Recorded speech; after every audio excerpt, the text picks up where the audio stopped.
So this is the flooring project that we had in our 100-year-old house. We spent all our money gutting it and replacing everything but the floor.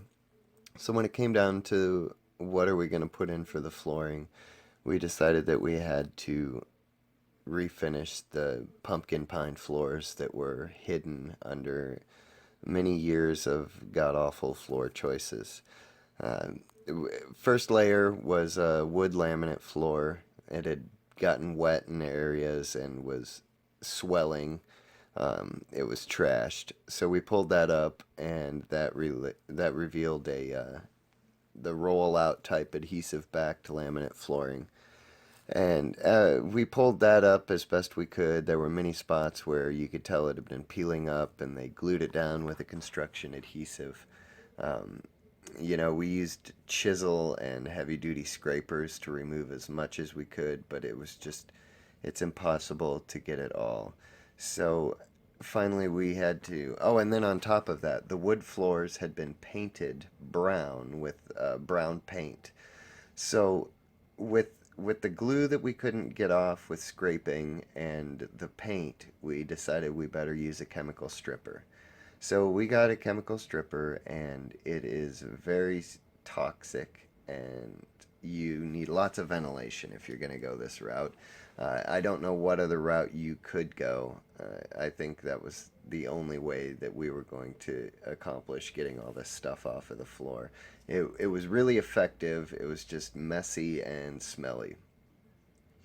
Uh, so this is day two that you're seeing of sanding. Day one of sanding was exactly what you see here with just a lower grit sandpaper. We got as coarse of sandpaper as you could get for this pad sander we have here. I think it was 36 grit. It might have been a 20 some grit.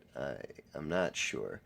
But we used a couple dozen pieces of this sandpaper at the cost of $11 a piece. I think we paid $80 a day to rent this guy. Um, we ended up getting a better deal than that because I do a lot of business with the rental company. But it's just a lot of sanding and a lot of sweeping. After this, we worked it up to 100, 120 grit, something in that area, and we just put a clear coat on, and we couldn't be happier with the way that it looks. It turned out great, and it was a labor of love. Uh, you need to be dedicated to saving these floors if you're going to go through with this. We ended up getting the pad sander versus a drum sander because we were working on pine floors, and we were worried that it would be so soft that the drum might really eat through it. So we went with the pad sander, and it was a nightmare. I would absolutely get a drum sander if I have to do it over again, which I never will do again. But you want to get the drum sander. I don't think we would have used near as much sandpaper, and that cost was huge for this project. Uh, but the drum sander would have definitely been the way to go with as rough a shape as these floors were in. There were divots and nail holes and splinters all over the place. It it really took a lot of work to get these things right. There were a few places where boards needed to be replaced, and we took those boards from the bedroom, which we plan on carpeting, and we cut them out. It was the same pumpkin pine. Cut them out, and we're able to fit them in with the rest of the flooring.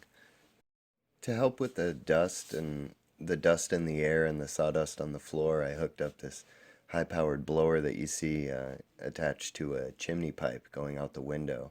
That helped take a lot of the dust. It helped to recycle the air in the space. And also, we were able to just sweep the sawdust to the base of the fan, and it was able to suck it up and blow it right out the window. That was a big help. Here, we should have replaced the flooring that needed replaced before we ever started sanding. So here I am with a angle grinder and a flap sander wheel on it, grinding those new replaced boards down to match with the rest of them. Thank you for watching our project. If you have any questions or comments, please leave them below. At the end of the video, I'll show a couple before and after photos so you can see what it looked like and how it looks now.